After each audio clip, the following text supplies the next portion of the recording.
My father worked in the oil fields. He died when I was young, but he worked in the oil fields, and most people around Wewoka, or many people did.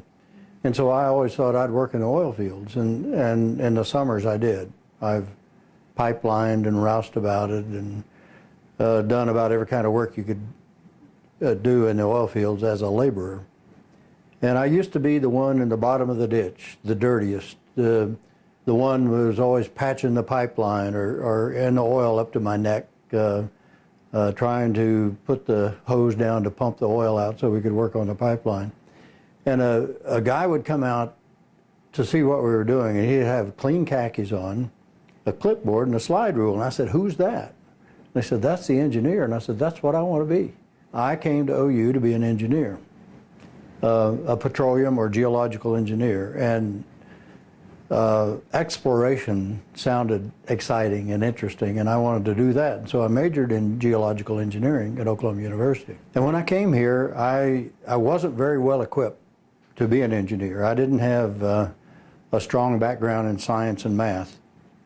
In fact, my advisor advised me to major in something else like business, and that just made me angry and more determined. And so I'd worked very hard and got up to speed in math and science, and did get my engineering degree. Now, I couldn't wait to become a sophomore, so I would move from the University College to the College of Engineering, and I'd get to wear my slide rule. And that proved that you were an engineering student and you were a superior being to all the other the other schools or colleges on campus, or so we thought back then. I remember the hard math courses and how they said, "Don't take a course from Professor Earl Lafon." And naturally, I couldn't work my schedule so I could avoid that, so I had a course from Professor Earl Lafon. And I remember his saying to the class, the first day of class, "Half of you are going to fail this class." And I thought, surely I'd be in that half that failed, but I passed. And he was really tough. He was a good teacher, but he was really tough, and he scared you, and he liked to intimidate the students. I don't think that's a good method of teaching personally.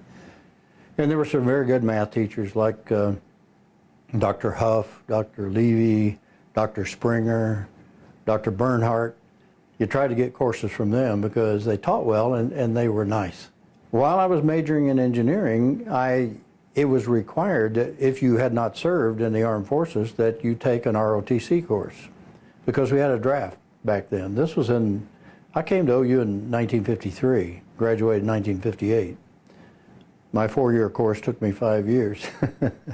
and so I joined the Air Force ROTC, not because it had the shortest line, but because I had always dreamed of being a pilot when I was little, never thinking I would have the chance. Small boy growing up in Wewoka, Oklahoma, from a working family, how would I ever have a chance to fly?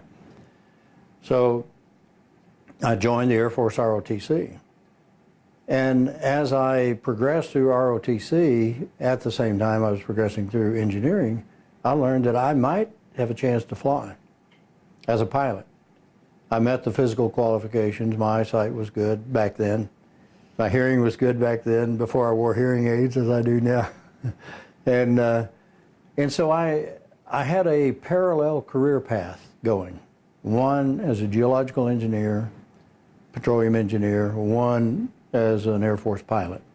Didn't know which option would work out, if either would, and both would have been good. I mean, I think that we have many options and opportunities in life, not only one.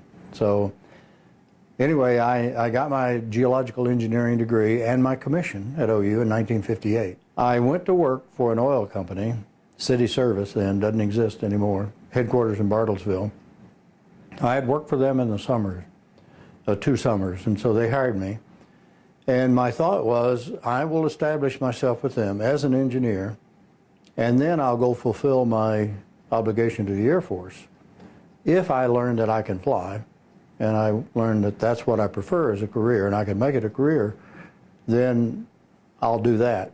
But if I couldn't, then I have a fallback position with the oil company. And so I worked for them for 6 months before I came in the Air Force. Drilled oil wells out in West Texas and lived in Odessa. And by the way, I was married all this time. I was married My freshman year in college, I married my high school sweetheart, who I had known since the second grade, and she's still my wife. So we lived in West Texas in Odessa, and I loved it.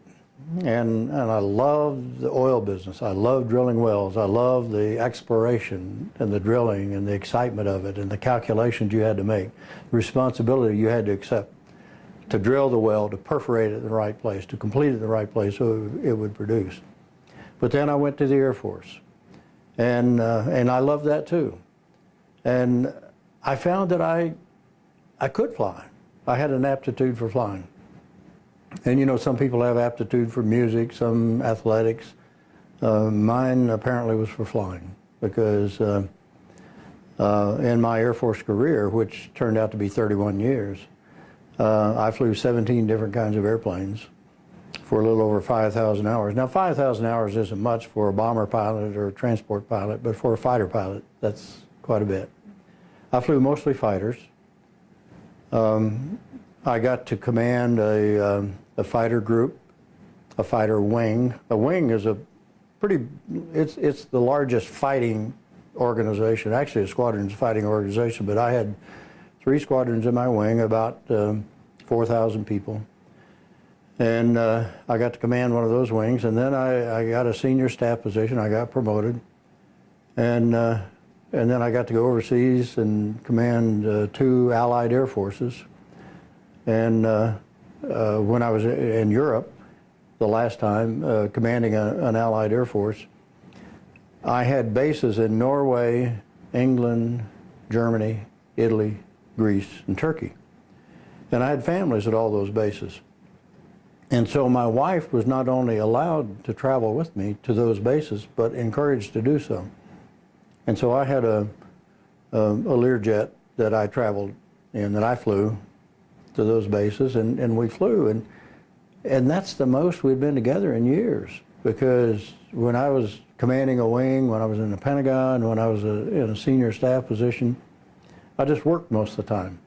Well, there, she was with me a lot more. And it was almost like a renewal of our marriage. And my next assignment after I left Belgium, after commanding an Allied Air Force there, was back to the Pentagon as Inspector General of the Air Force. And I told the Chief of Staff, I said, if you have anyone else can do that job, and I knew there was, because there's no job that only one person can do, I respectfully request to retire in a year, so it won't work any hardship.